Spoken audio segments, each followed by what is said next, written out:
Good afternoon, folks. I want to welcome you to our channel and welcome to another one of our videos.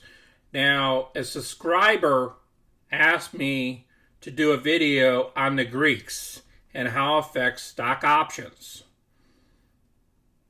Okay, and a lot of people are thinking right now, what is a Greek and why does it have anything to do with on the stock options? So we're going to go through this because a subscriber wanted this video.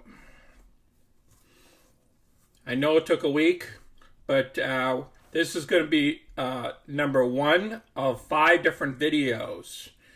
Because what we have is that we have a delta, a theta, a gamma, a vega, and a RHO. I might not be saying that right either. So please accept my apologies if I made these things, if I said these things wrong. We're going to first cover what the Greeks are pertaining to the options intro in this video. It'll be one slide. And then we're going to dig right into the delta. And please bear with me. I'll be reading some verbiage that's on the screen. Always remember, you always have this video in my groups of videos to always refer back to.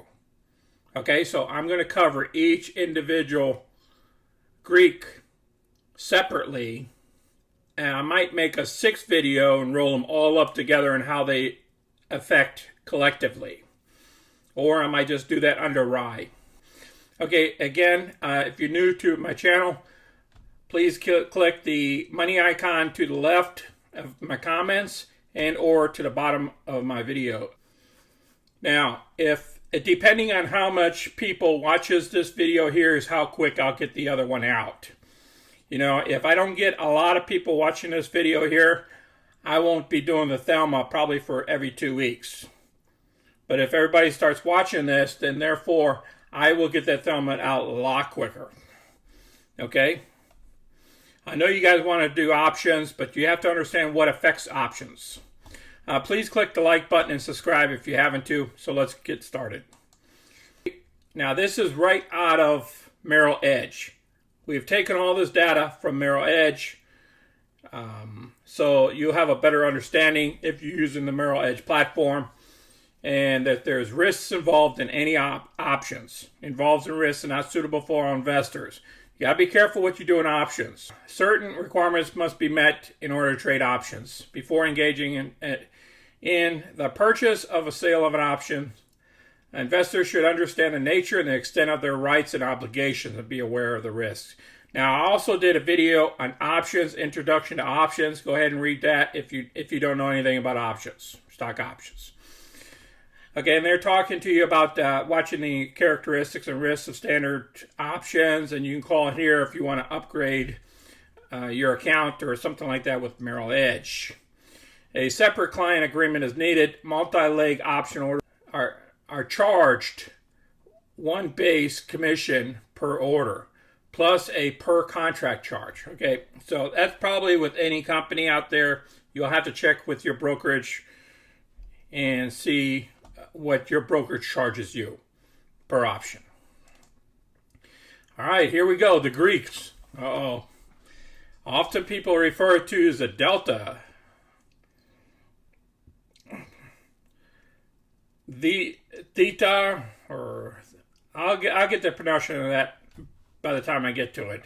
Okay, gamma, vega, and RHO of their options positions. These are known as the Greeks. By better understanding the Greeks, investors can gain insight as to how an options price may behave under a variety of conditions and external factors. Yes, the Greeks are great, but there's other external factors as well. It's called volatility. And volatility does affect the Greeks too. But just keep that in mind. It's a supply and demand concept they can do too.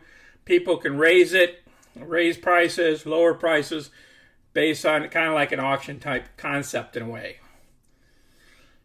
All right, next. Delta. What is delta? Delta is the theoretical estimate of how much an options value may charge given a $1 move up or a $1 move down in the underlying security. The delta values range from -1 to +1, with 0 representing an option where the premium barely moves relative to price changes in the underlying stock. So they're showing you an illustration here of where 0 is. And then it's saying for puts, if you're playing with puts, a move down when the underlying security moves up. So when the security moves up, the value of the put option moves down. Okay? It's called a bearish strategy. Now, for calls, it moves up when the underlying security moves up, called the bullish strategies. Okay, so basically, if your stock value goes up $1, okay, your calls is going to show you $1 up, depending on what the delta is. Okay? Now, the puts, on the other hand, it will move down when the underlying security moves up. So therefore, you could lose $1, but you might not lose $1. Okay?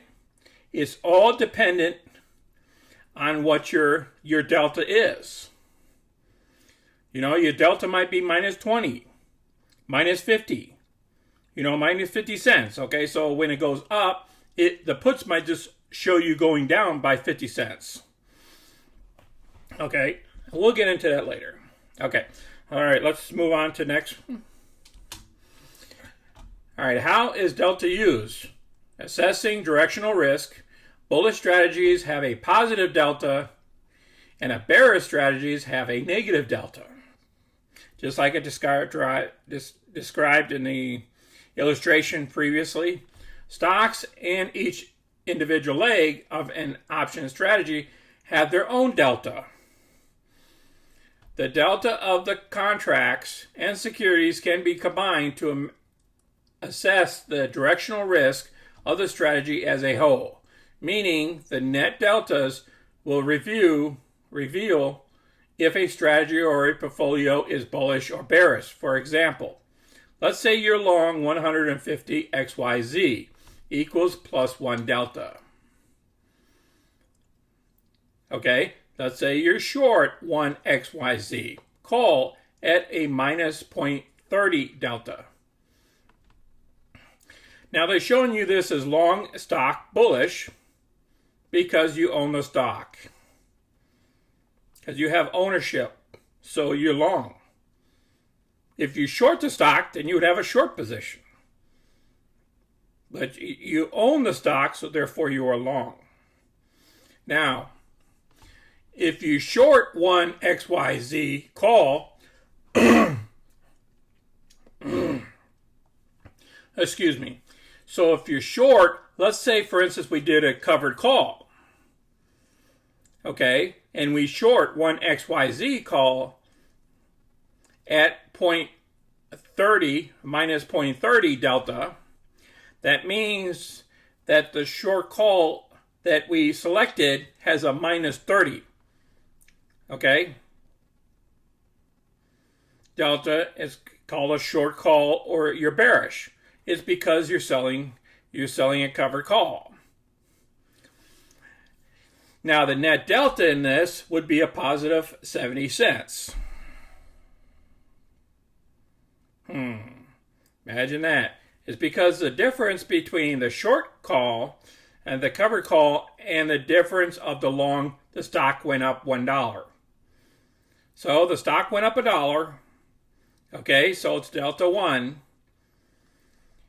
And even the short call is -30. So then really the net is a positive 70 delta. It all depends on what the delta is. Okay? All right, from a delta perspective, this strategy is bullish, as demonstrated by a positive net delta.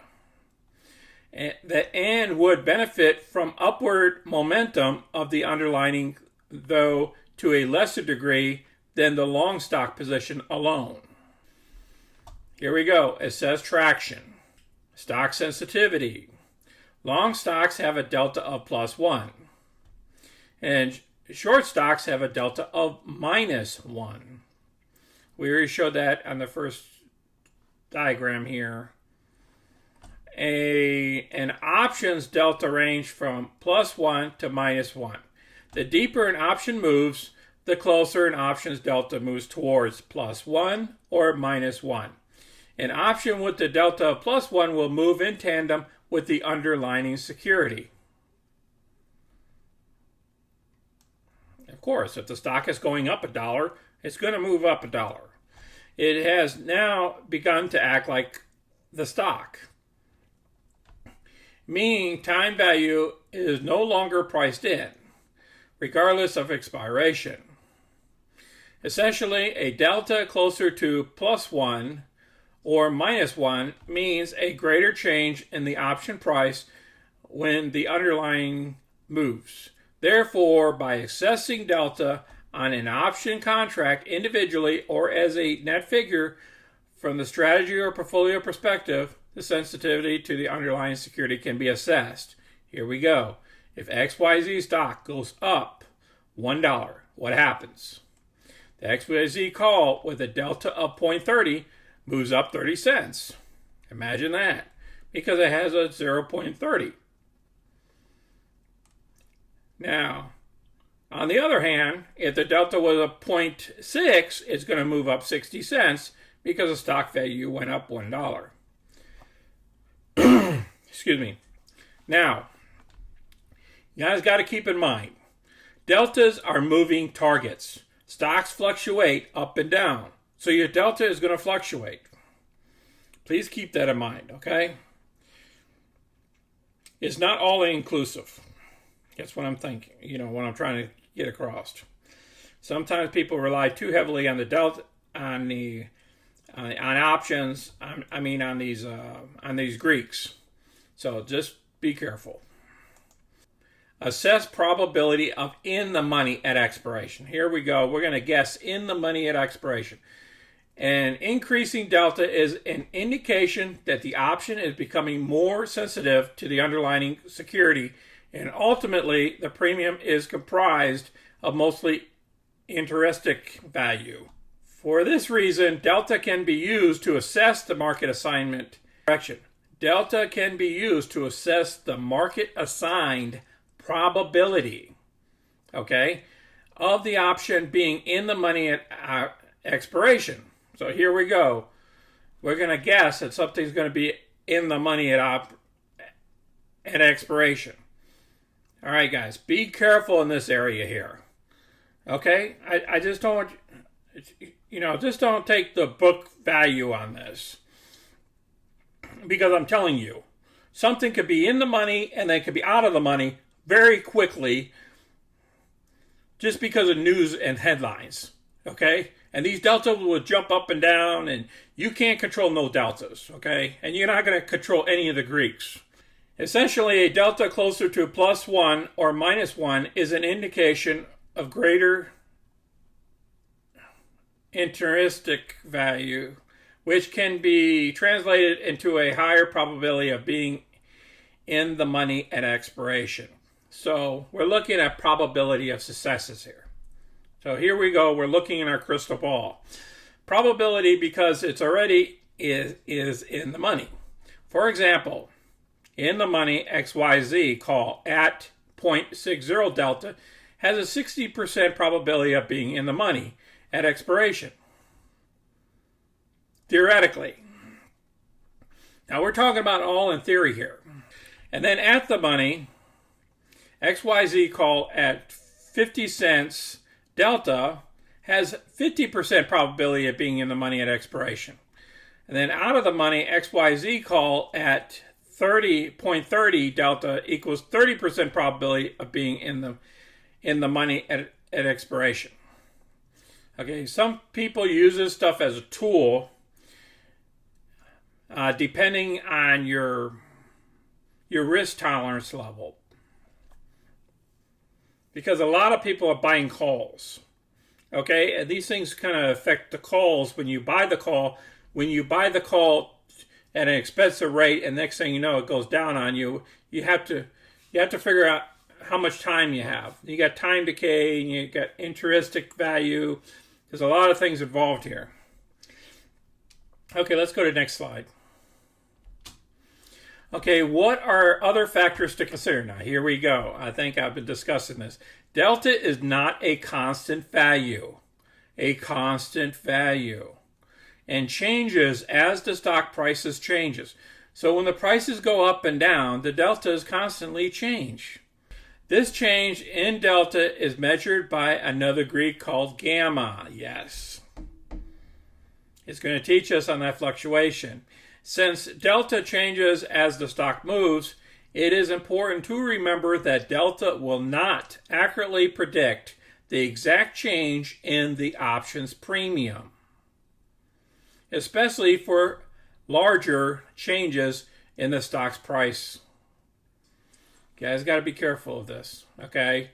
When we do Greeks, use it as a tool, but it's not absolute. Okay, just keep that in mind. It's good to know if you're buying options, if you're buying calls, you're buying puts.